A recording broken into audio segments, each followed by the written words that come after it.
Je voulais être une image bien avant de comprendre que j'allais devoir choisir un métier et peut-être même étudier pour l'apprendre.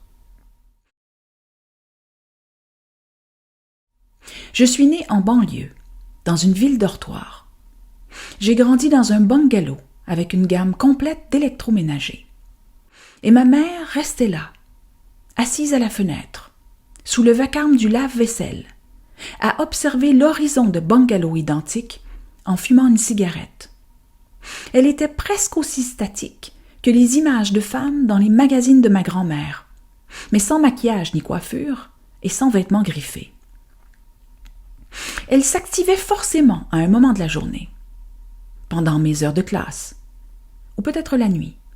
Je n'ai jamais su. Or, en fin d'après-midi, à mon retour de l'école, elle était déjà à la fenêtre, à fumer, en silence. Et plus tard en soirée, elle descendait au salon, dans le sous-sol, s'installait sur le canapé, devant la télévision, avec un verre de vin et parfois un livre, sans plus bouger. L'été, quand elle était enceinte, elle sortait sur le perron pour prendre l'air. Nous allions faire le tour du bloc. Elle en fumant une cigarette et moi en mangeant un Mr. Freeze. Puis, elle faisait une fausse couche et elle retournait au salon avec son verre de vin. Ma mère a été enceinte toute ma jeunesse. Son ventre gonflait pendant 3 ou 4 mois, puis elle pleurait pendant toute une semaine. Je l'entendais murmurer à mon père qu'elle ne comprenait pas pourquoi. Et mon père avalait un grand verre de gin. J'aurais pu avoir 9 frères et sœurs, peut-être plus. J'ai plutôt eu des poupées de la même grandeur que moi, que j'installais au salon, face à l'écran. Je pensais que ça consolait ma mère, qu'au milieu de notre assemblée, elle allait se sentir comblée. Mais rien ne pouvait venir à bout de sa tristesse, qui la rendait léthargique, avec un regard presque aussi fixe que celui de mes poupées. S'il n'y avait pas eu la télévision, trônant dans le salon, avec sa suite ininterrompue d'émissions et de films, qui créaient l'impression d'une activité permanente dans le bungalow, et devant laquelle je m'immobilisais le plus souvent possible, j'aurais pu croire que j'avais déjà rejoint la sphère de l'image. Letzten Herbst, an einem Montag die Mittagszeit, bekomme ich einen Anruf von meinem Vater. Kaum hat er meinen Namen gesagt, mit einem zu schrillen Fragezeichen, wird mir klar, es ist ein Notfall. Er will wissen, ob es mir gut geht. Sofort dreht mein Herzschlag durch. Ich höre fast nichts. Aber das ist ziemlich egal. Mein Vater weiß nicht, wie er es sagen soll. Er weint. Er stammelt, dass meine Mutter in der Notaufnahme ist. Mein letzter Besuch im Haus meiner Eltern ist über 2 Jahrzehnte her. Ich hatte seither nie wieder mit meinem Vater gesprochen. Unsere letzte Auseinandersetzung war kurz, brutal. Ich war gerade zu Hause angekommen, stand noch in Mantel und Stiefeln in der Diele, schon unangenehm berührt durch die Wolke Zigarettenrauch, die seit Ewigkeiten im Haus hing. An dem schmierigen Gesichtsausdruck meines Vaters hatte ich gleich erkannt, dass er schon jetzt vorm Abendessen betrunken war. Meine Mutter war noch nicht aus ihrem Sessel aufgestanden, um mich zu begrüßen, und sofort brach der Ausnahmezustand aus. Eine Woche zuvor hatte die Lokalzeitung ein Porträt von mir gebracht, in dem meine Aktivitäten in Europa und vor allem mein Mitwirken an einem Gruppenfoto vorkamen. Ein gemeinsames Aktfoto von lauter Models als Aktion für den Tierschutz. Wir waren etwa 30 Frauen vor weißem Hintergrund, weiches Licht, ungeschminkt, allesamt stehend, ohne wirklich zu posieren. Das Foto wirkte nüchtern. Mein Vater fühlte sich trotzdem gedemütigt. Dass der Körper seiner Tochter den Augen der Allgemeinheit dargeboten wurde, war ihm zutiefst peinlich. Er sah keinerlei Unterschied zwischen den Pornofotos, die im Hustler standen, und den stilisierten Bildern bar jeder erotischen Geste, die in den größten Modezeitschriften erschienen. Ich stand nackt in seinem Lokalblatt und meine überklebten Brustwarzen verschärften die Beleidigung nur. Mein Vater fixierte mich voller Verachtung, während er seine Wut herausschrie, und schließlich zerknüllte er die Zeitung und warf sie mir vor die Füße. In seinem Furor spuckte er sogar auf den Küchenboden und verkündete mit ernster Stimme: »Du ekelst mich an.« Dann stapfte er schwerfüßig in sein Zimmer. Meine Mutter hatte sich nicht gerührt, nichts erwidert. Sie betrachtete die Plastiktischdecke zwischen ihren Händen und kratzte sich den linken Handrücken mit den Fingern der rechten. Ich war dermaßen baff, dass mir darauf nichts einfiel. Mir fehlte die Kraft, mich zu verteidigen oder irgendetwas zu erklären. Ich ging wieder. Mein Vater hatte sich nie entschuldigt. Vielleicht hatte er seinen Anfall sofort wieder vergessen, betrunken wie er war. Vielleicht hatte er immer schon gefunden, dass ich seine Verachtung verdiente. Auch meine Mutter erwähnte den Vorfall nie mehr. 20 Jahre lang schwieg ich lieber, wie sie, schweigen rund um den Vorfall. Oder um meinen Alltag. Oder darüber, was ich zu egal welchem Thema dachte. Ich wurde noch viel oberflächlicher als das kommerziellste Bild in der Werbung. Am Tag also, als meine Mutter ins Krankenhaus kommt, als ich die Stimme meines Vaters höre, noch bevor mir klar wird, dass es sich um einen Notfall handelt, nehme ich den Faden unserer Beziehung genau da wieder auf, wo wir ihn haben fallen lassen. Ich verstumme, erstarre, unfähig nachzudenken, zu reagieren. Ich habe Angst vor ihm. Angst vor allem, was er sagen könnte.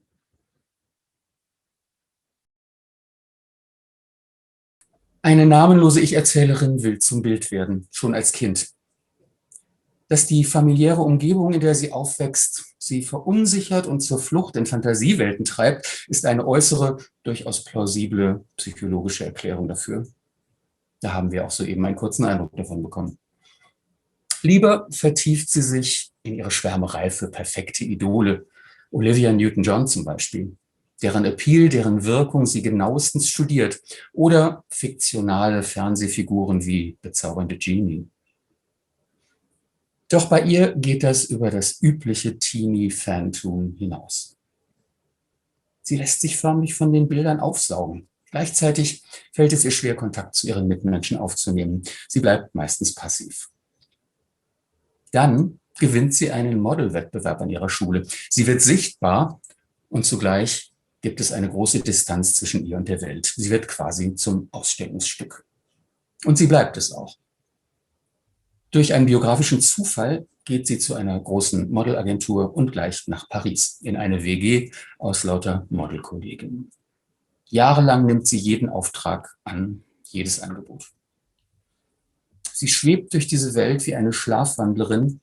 Ihre Gesichtslosigkeit, ihre Identitätslosigkeit machen sie für den inszenierenden Blick der Fotografen attraktiv und universell einsetzbar. Aus ihrer Passivität und Scheu wird der größte Trumpf. In dieser Zeit trainiert sie ihren Blick für das Perfekte weiter, vor allen Dingen für das perfekte Weibliche. Sie besucht Museen, sie lernt die Gemälde kennen, die über all die Jahrhunderte immer wieder unsterbliche Frauen geschaffen haben. Von Botticelli, von Vermeer, von Bouguereau, von Dante Gabriel Rossetti. Sie nennt sie die Ewigen. Doch wer nun einen Roman aus der Modelszene erwartet, hat sich geirrt. Diese passive, formbare, schlafwandlerische Frau kann nämlich durchaus aktiv werden, wenn das nötig ist, um ihre geliebte, geschützte Passivität zu erhalten. Mit Anfang 20 setzt sie sich als Model, als schwerreiche Frau zur Ruhe. Sie kauft sich ein Apartment, weil sie ihre Gagen praktisch nicht ausgegeben hat, ein Apartment in einem hohen Wohnturm in Montreal und lebt dort das Leben einer Eremitin. Soweit die Exposition. Was ist das für eine Autorin, die uns eine solche Geschichte erzählt und wie wird sie diese Geschichte auflösen? Caroline Georges kommt aus dem Visuellen, dem Interdisziplinären. Sie hat in den 90er Jahren Film- und Kunstgeschichte studiert und 2001 ihren ersten Roman veröffentlicht, Die Metamorphose des Hermaphroditen. Der ist gerade wieder neu aufgelegt worden. Von Anfang an hat sie Aufsehen erregt mit ihrer radikalen Art, Fragen zu stellen, das Verhältnis zwischen dem menschlichen Bewusstsein und der Technologie konkret werden zu lassen. Sie hat 4 Romane geschrieben, einen Erzählband, ein Kinderbuch, auch Gedichte. Sie hat viele Literaturpreise bekommen, zum Beispiel für den Roman, um den es heute geht, Synthese, 2018 den Prix du Gouverneur Général. Das ist eine der größten kanadischen Literaturpreise. Und gerade hat sie einen anderen sehr großen bekommen. Sie ist zur Quebecer Künstlerin des Jahres 2021 gewählt worden. Nach Deutschland kam sie letztes Jahr mit dem Roman Totalbeton, ebenfalls von mir übersetzt. Es ist ein Roman von 2011, der wie Synthese im Sezession Verlag erschienen ist. Das ist eine erdrückende Dystopie mit einer unser Denken schier überfordernden Art und Weise, in die Auflösung zu gehen. Auch in Synthese geht Caroline Georges in die Zukunft. Sie führt den Bildungsroman ihrer Protagonistin aus den 70er Jahren bis über die Nullerjahre weiter. Ja, bis in eine technologisch noch weiterentwickelte Zukunft hinein, mit selbstfahrenden Autos, mit Krankenpflegeandroiden und dergleichen. Gleich schauen wir uns an, wo sich die Erzählerin denn nun jetzt befindet, als der Vater sie anruft, 2 Jahrzehnte nach ihrer letzten Begegnung, und was sie in der Zwischenzeit gemacht hat. Doch zuvor frage ich die Autorin nach den philosophischen Fragen, die sie umtreiben, dass sie so einer Figur eine littérarische Stimme gibt. Caroline, bienvenue chez nous dans cette vidéo. Je voulais te poser quelques questions. Oui, bien sûr. Merci pour l'invitation. C'est bien que tu sois ici. Alors, dans ta littérature, ce qui me frappe, c'est la passivité récurrente des personnages. Tu parles souvent d'être immobilisé, dans Soubéton par exemple, ou bien statifié, comme la narratrice dans De Synthèse. En même temps, ces personnages regardent, observent, absorbent le monde. D'où vient cette prise de position des personnages? C'est une excellente question, et prise de position, je pense que c'est la bonne manière d'entrer en contact avec ma manière de créer. Dans le cas de Synthèse, ce qui m'a fasciné, le point de départ pour écrire ce roman-là, c'est une expérience personnelle, c'est-à-dire je suis née au début des années 70 et comme bien des enfants à travers le monde, j'ai été la première génération à être née devant la télévision. Et donc, cette idée-là d'être statufiée quelque part, je l'ai été. Avant de savoir lire, je lisais l'écran, j'absorbais tout ce que je pouvais recevoir de la télévision, et il n'y avait pas à ce moment-là de psychologue ou d'avertissement pour aviser les parents que c'était pas une très bonne idée de laisser les enfants toute la journée devant la télévision. Et donc, j'ai appris à être passive devant l'écran. Et c'est un peu le point de départ de Synthèse, parce que j'avais envie d'explorer à la fois comment un enfant peut avoir été passif dans les années 70 devant la télévision et amoureux de la fiction qui se déroulait devant lui à l'écran, et le fantasme et le désir profond né de cette passivité-là devant l'écran, d'aller rejoindre les personnages de fiction.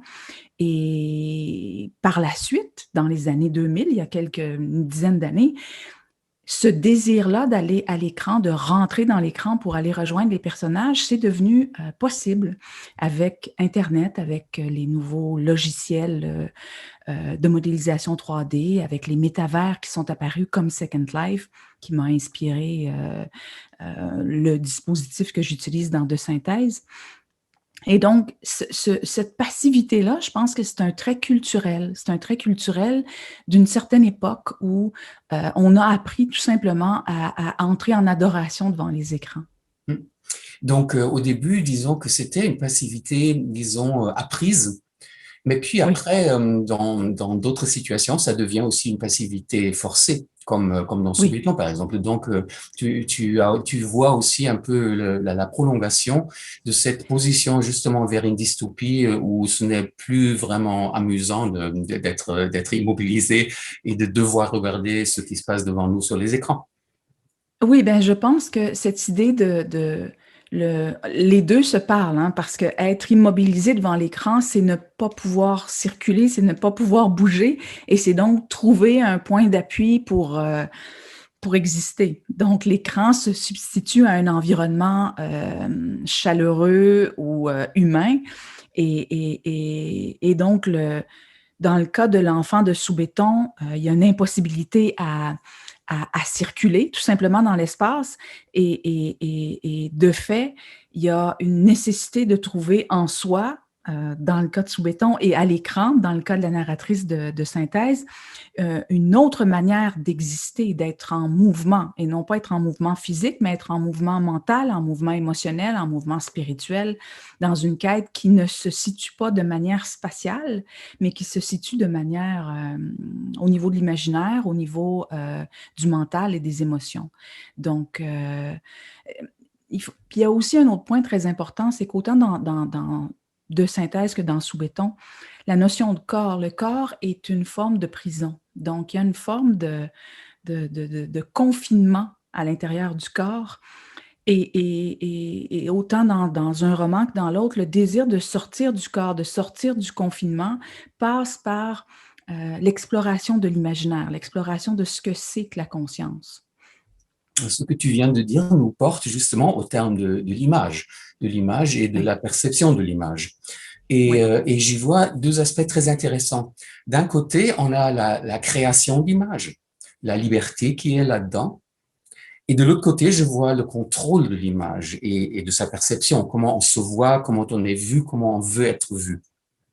Oui. Et c'est un paradoxe, ce rapport entre liberté totale et contrôle total. C'est intéressant comme question. En fait,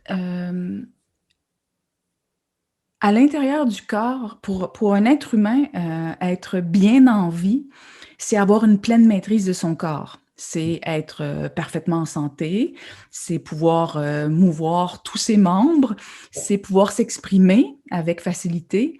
Donc, il y a une maîtrise. Un être humain doit apprendre à parler, à entrer en contact avec l'autre avec une certaine maîtrise, avec un certain contrôle. On ne peut pas entrer en contact avec les autres de n'importe quelle manière et on ne peut pas bouger dans l'espace de n'importe quelle manière.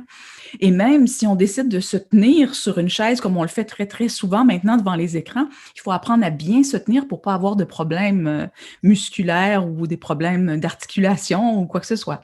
Donc, on a besoin de n'importe quelle façon d'apprendre à être en contrôle de ce qui nous permet d'exister, que ce soit un corps, que ce soit l'écriture quand on apprend à écrire et qu'on veut devenir écrivain, ou que ce soit l'image qui sert d'interface, qui sert de nouveaux corps, en fait, pour entrer en contact avec l'autre.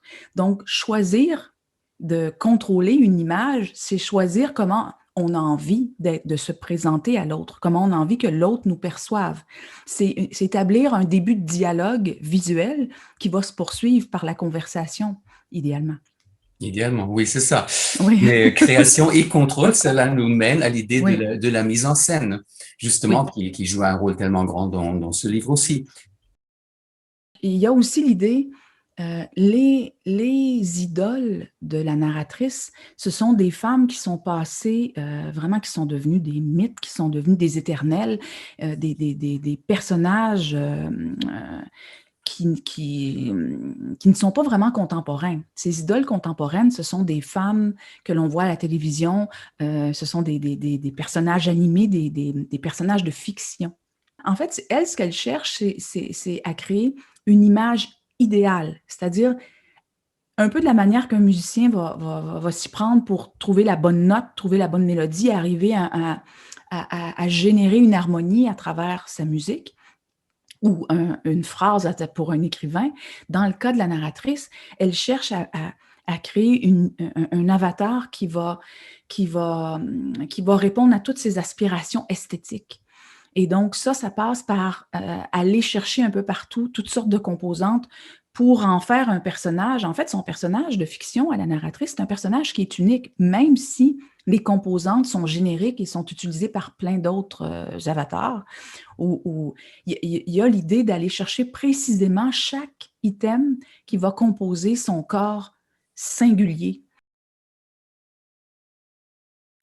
J'ai commencé à m'intéresser au corps virtuel en 2006 avec Second Life. Ce que vous voyez en ce moment, c'est mon avatar, Anouk A, avec laquelle j'ai créé plus de 1500 selfies, plusieurs installations vidéo, des expositions, et c'est aussi l'avatar qui a inspiré le personnage dans mon roman de synthèse. Anouk A change souvent de tête. J'aime bien sculpter de nouvelles têtes. J'en reçois souvent parce que j'ai un groupe d'amis qui créent toutes sortes de composantes d'avatars et je m'amuse avec des dizaines de peaux, des dizaines de cheveux, avec toutes sortes de composantes. En ce moment, vous l'avez reconnu, je pense, je suis en train de créer un sosie de Marilyn Monroe parce que c'est une idole qui, bien sûr, a inspiré mon travail avec mon avatar. Et une fois que la tête est complète, que le look est complet, l'étape que j'aime le plus, c'est celle-ci, celle où je place mon éclairage. C'est très agréable de faire de la photographie dans les mondes virtuels. On a vraiment tous les outils qu'on connaît dans le monde réel et on peut travailler l'éclairage et choisir l'angle de la prise de vue et ensuite de ça faire le travail de post-production dans un logiciel comme Photoshop. Et on arrive au moment de la photo. Voilà, la photo a été prise. Et si vous voulez découvrir d'autres photographies ou toutes les têtes d'Anouk A, elle a son site web anouka.ca. Je travaille avec d'autres logiciels pour créer des corps virtuels. En ce moment, on est dans Daz et c'est le logiciel que j'utilise pour créer la plupart de mes pages couvertures de livres parce que j'aime illustrer moi-même mes livres. Et ce que vous voyez en ce moment, c'est Hermione, le personnage de mon tout premier roman que j'ai publié il y a 20 ans et qui vient d'être réédité. Et là, je vous montre des images inédites que je crée en ce moment pendant l'écriture de mon prochain roman. Avant de commencer une phase d'écriture, j'aime créer une ou deux images qui me mettent dans l'ambiance de mon livre. Et maintenant, je vous présente un extrait d'une installation vidéo que j'ai créée avec un corps virtuel. L'œuvre s'intitule « Actualisation de profil » et je m'intéressais à notre constant désir, besoin de renouveler nos images de profil sur les réseaux sociaux et à quel point les gens travaillent leur image et cherchent à l'améliorer. Et je me demandais jusqu'à quel point on percevait les différences des améliorations des images. Dans ce cas-ci, le visage se transforme, le nez rapetisse, les lèvres grossissent, on cherche vraiment à améliorer l'apparence du visage. Et là, ce que vous voyez, c'est le détail d'une autre installation vidéo que j'ai créée qui s'intitule « Our Profiles Kiss ». Et c'était une sorte de fiction numérique qui mettait en scène des photographies de réseaux sociaux qui s'animaient toutes seules pour venir à la rencontre les unes des autres afin de s'embrasser. Et cette installation vidéo a remporté en 2016 le prix Future Fest Art Prize en Angleterre.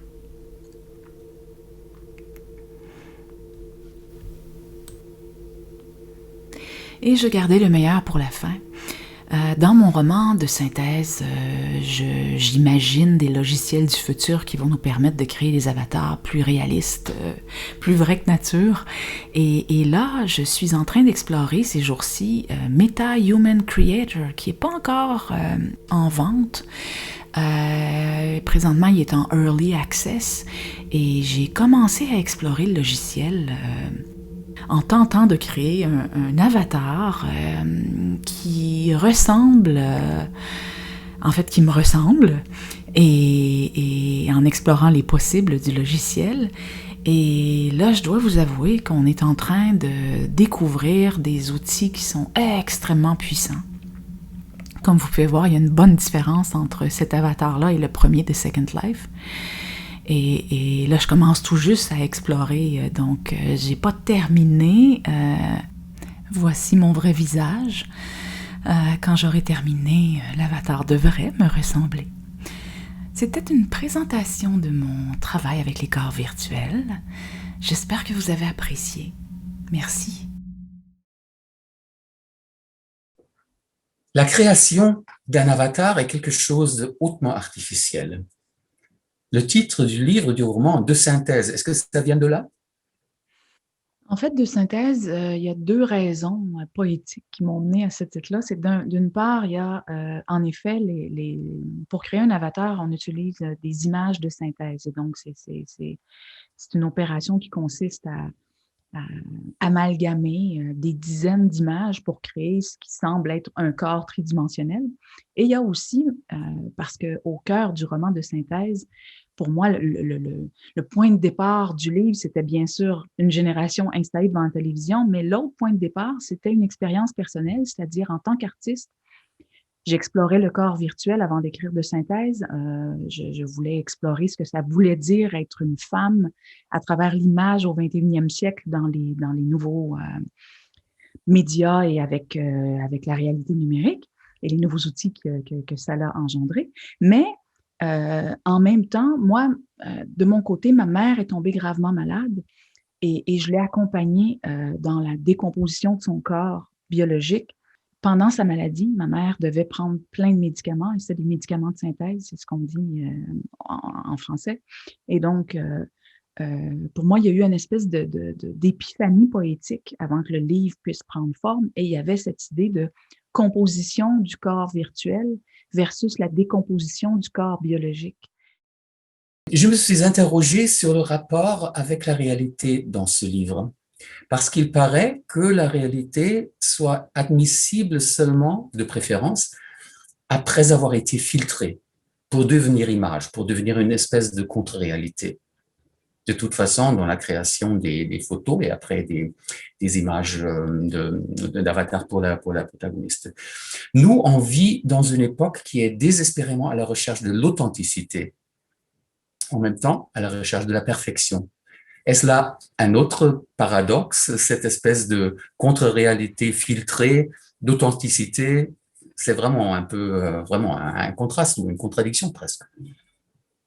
J'essaie de faire des réponses courtes à tes questions, mais c'est des questions, je pourrais répondre pendant des heures, mais je vais essayer d'être courte.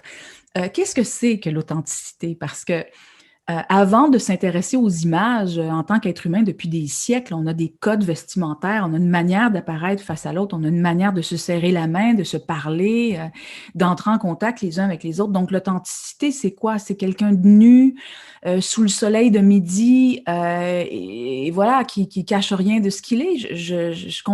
C'est difficile d'établir la limite entre ce qui est l'artificiel ou le culturel et l'authenticité. Et ensuite de ça, pour toutes les générations nées devant l'écran et qui ont carburé à des images projetées partout, la réalité, c'est celle qui se passe davantage à l'écran que dans le monde réel dans lequel nous, surtout cette année, on rencontre à peu près personne au plan physique. Les gens qu'on rencontre, ce qui nous anime, ce qui nous inspire, c'est à travers des lectures. La littérature, c'est une forme de dispositif ultra virtuel parce qu'on crée des images dans notre tête à partir de mots. Donc, il y a la notion d'authenticité, il faut la revoir parce que je pense qu'il y a plein de clichés autour de ça. Mais ce qui est authentique, c'est le désir qu'on a, c'est l'amour qu'on a pour certaines représentations de l'être humain, pour la manière qu'on a de vouloir soit se représenter, soit entrer en contact avec l'autre, soit que la manière dont on veut que l'autre entre en contact avec soi, ce désir-là de confectionner des images. Il y a eu une phase où on est entré dans l'idée du maquillage et dans l'idée de créer du Photoshop à travers les magazines de mode et tout. Mais plus on entre dans le virtuel et plus on entre dans la fiction. Et donc là, il y a les émoticônes qui apparaissent, il y a les emojis, il y a les oreilles de lapin, il y a toutes les couches de réalité augmentée qu'on fait apparaître pour mieux s'exprimer. C'est un langage qui se met en place. L'image, c'est un langage. Donc, avec l'image, on établit une sorte de conversation augmentée qui vient compléter nos propos et ce qu'on dit à travers les mots, ce qu'on dit avec notre posture, ce qu'on dit avec nos gestes, ce qu'on dit avec notre visage. L'image, c'est une nouvelle forme d'habillement. C'est peut-être l'habillement ou le costume du 21e siècle. Oui, c'est très intéressant ce que tu dis parce que, évidemment, l'autre terme qui est très à la mode et très, très important, c'est la définition de l'identité. Et j'ai l'impression que, d'après tout ce que tu dis, bon, l'image remplace l'identité. C'est-à-dire, par les images qu'on crée, qu'on veut créer, on se taille sa propre identité en prétendant que ce soit l'identité authentique. Ben, moi, j'ai plus l'impression que depuis toujours, l'être humain cherche à transformer tout ce qui l'entoure pour le mettre à sa main. Donc, on habite dans des bâtiments qui ont été, en fait, c'est de la matière brute qui a été transformée comme on a bien voulu la transformer. Et je pense qu'un des derniers territoires, c'est celui du corps. Est-ce qu'on peut transformer notre corps comme on transforme le tronc des arbres? Est-ce qu'on peut avoir le droit, à un moment donné, de déterminer, euh, de, en fait, de choisir le type d'apparence, le type de corps dans lequel on veut être? Aujourd'hui, la question de l'image entre aussi en phase avec toutes les questions d'identité, de genre.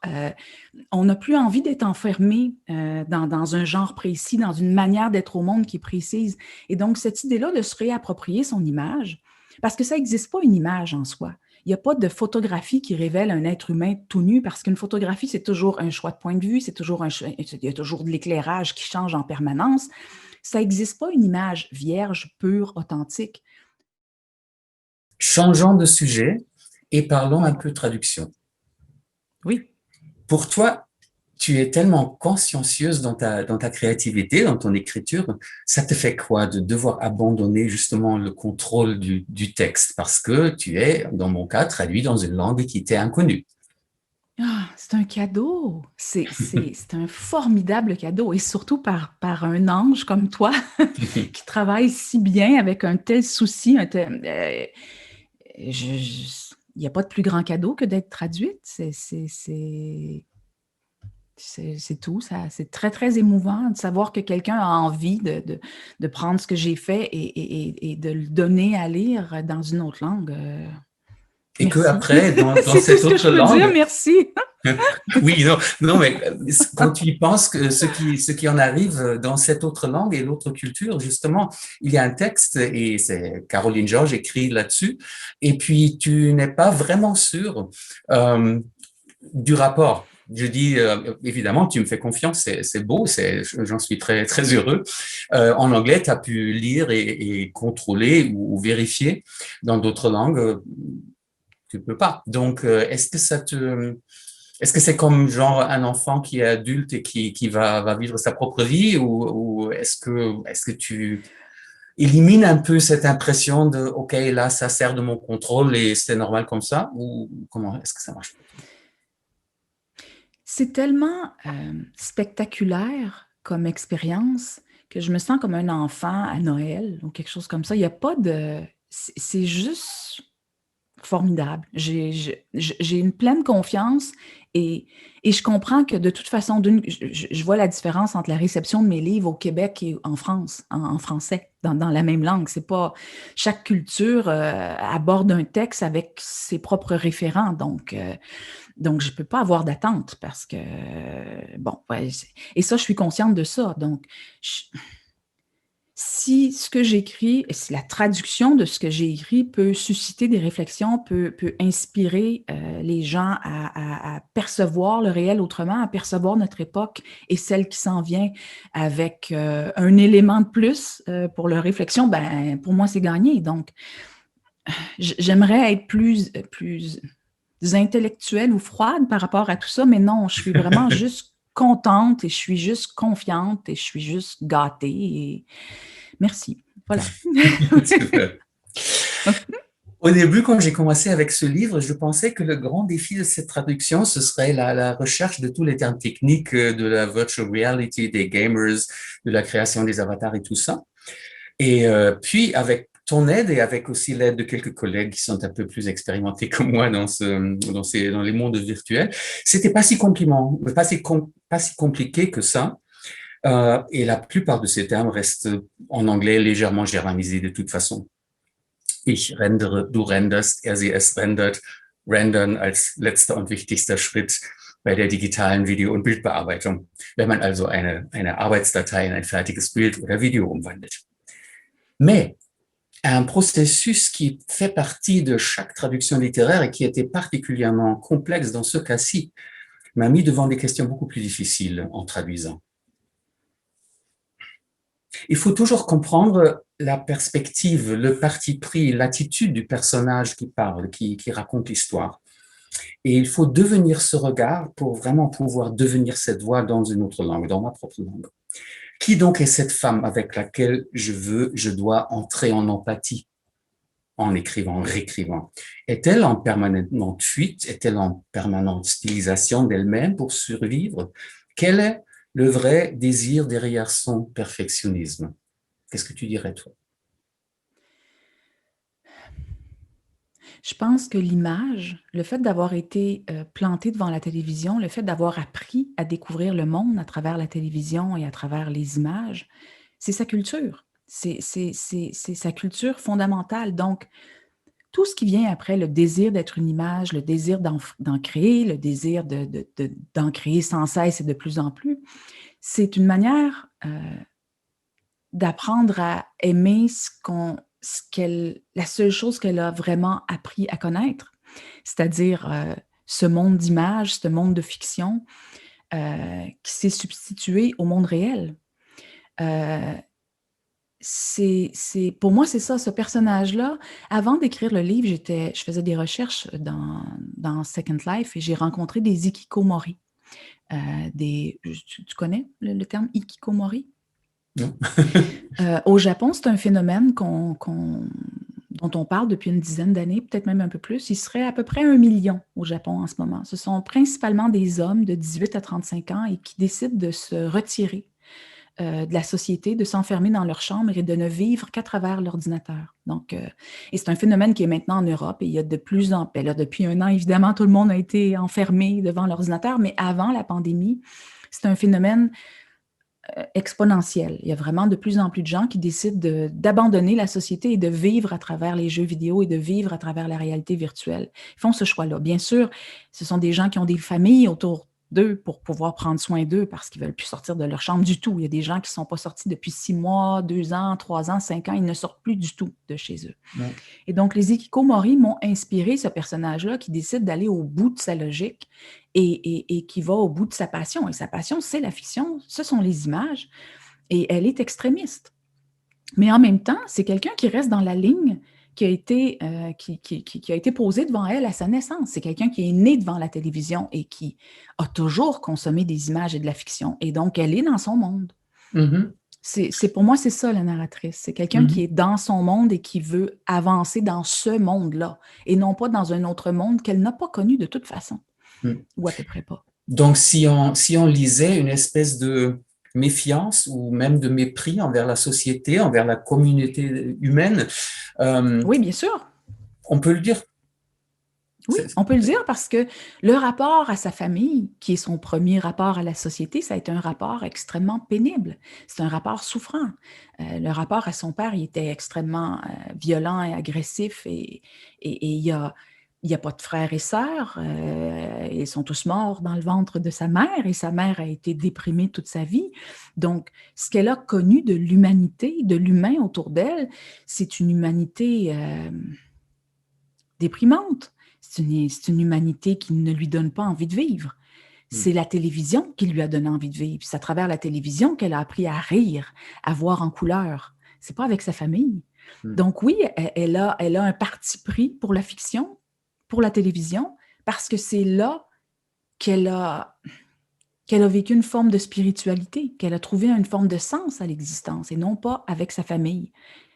Et voilà. Donc, c'est pas quelqu'un qui a appris à être en contact avec les êtres humains, c'est quelqu'un qui a appris à être passif devant un écran.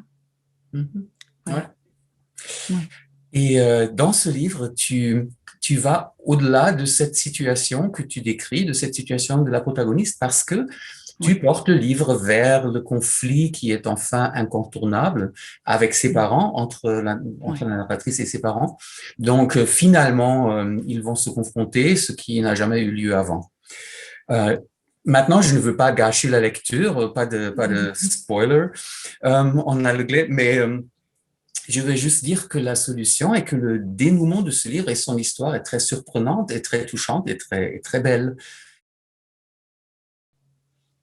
4 Stunden nach dem Anruf meines Vaters denke ich gebe es auf. Ich bin genauso gelähmt wie meine Mutter auf ihrer Trage. Und ich muss mit dieser Unmöglichkeit meinen Frieden machen. Aber immer wieder überfällt mich von neuem die Erkenntnis, wie umfassend am Boden zerstört mein Vater ist. Wie fassungslos. Kaskaden aufgewühlter Schluchze, eine ganz andere Stimme. Normalerweise höhnt mein Vater, giftet, wird laut oder ungeduldig oder böse, brüllt vor Wut. Aber weinen niemals. Das war's, scheint mir. Keine jährlichen Pflichtanrufe mehr, keine Lügen, kein Vortäuschen. Meine Mutter wird verschwinden. Am frühen Abend sitze ich vor der Eingangstür auf dem Boden. Ich habe alles, was ich brauche, in meiner Tasche. Ich sage mir immer wieder vor, dass ich mich aktivieren kann. Einen Schritt nach dem anderen, dass ich weg kann. So weit weg wie möglich. Und es mir jederzeit anders überlegen. Ich stöbere in den Add-ons meiner Begleitungs-App. Ich finde Asterix und Obelix, Lucky Luke und die Daltons, 1 Dutzend X-Men, darunter Magneto, den ich sofort unter Favoriten speichere. Ich aktiviere die App. Jetzt umgibt mich die ganze Truppe in einer fröhlichen Kakophonie auf Mandarin. Ich müsste die Sprachauswahl anpassen, aber die Hörüberraschung amüsiert mich dermaßen, dass ich es schaffe, aufzustehen. Ich sage mir immer wieder vor, dass ich versuchen kann, nach draußen zu gehen, ganz unverbindlich. Und zurückkommen und ein Bild gestalten, damit ich meinen hypnotischen Normalzustand wiedererlange. Und dann beschließe ich, das lieber gleich zu tun. Was ich seit Stunden hätte machen sollen. Eine schnelle Improvisation genügt völlig.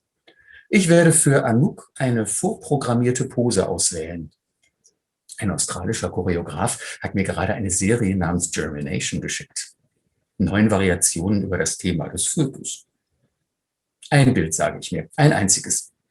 Und dann werde ich genug Energie haben, um mich nach draußen zu stürzen. Ja, und so ist es auch. Sie stürzt sich nach draußen. Die Erzählerin geht nach draußen und zu ihren Eltern ins Krankenhaus. Da kommt es zu aufwühlenden Szenen. Der Auseinandersetzungsstau beginnt sich langsam aufzulösen. Sozusagen wie ihre Mutter. Irgendwann, mitten in den Behandlungen, ändert sich der Ton im Zimmer meiner Mutter. Die Atmosphäre wird leichter. Sie leidet nicht mehr. Dank den Fentanylpflastern, die sie aufs Schulterblatt geklebt bekommt. Als ich zum ersten Mal danach suche, was das für ein Produkt ist, verschlägt es mir den Atem. Ein synthetisches Opiat. In seiner analgetischen Wirkung 100-mal so stark wie Morphium, 40-mal so stark wie Heroin.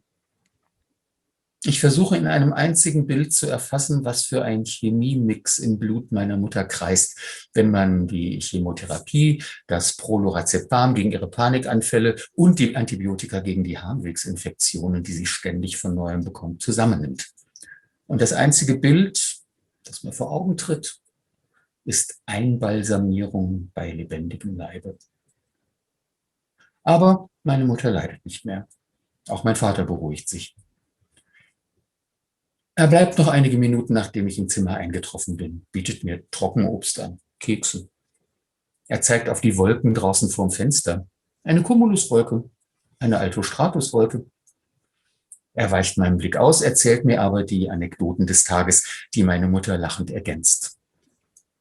Die 3 Tabletts, die man ihm irrtümlich nacheinander zum Abendessen gebracht hat.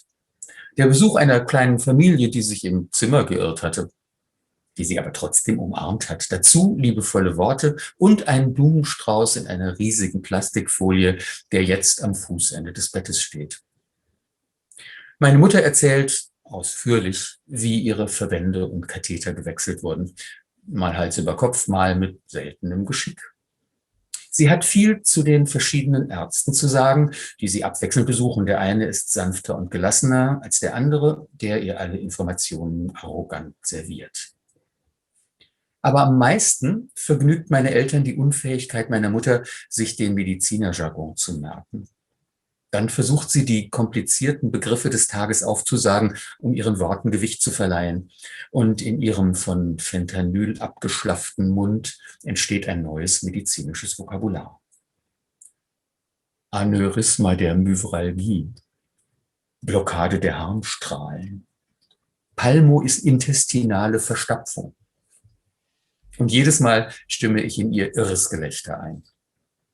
Das ist unser kleiner Lichtblick. Mais ce qui amuse le plus mes parents, c'est l'incapacité de ma mère à retenir le jargon médical. Elle tente alors de répéter les mots compliqués du jour pour donner du poids à son propos. Et dans sa bouche ramollie par le fentanyl, un nouveau lexique médical surgit. Anévrisme de la mivralgie, blocage des rayons urinaires, obstruction pulmo-intestinale. Et chaque fois, je partage un fou rire avec eux. C'est notre moment lumineux.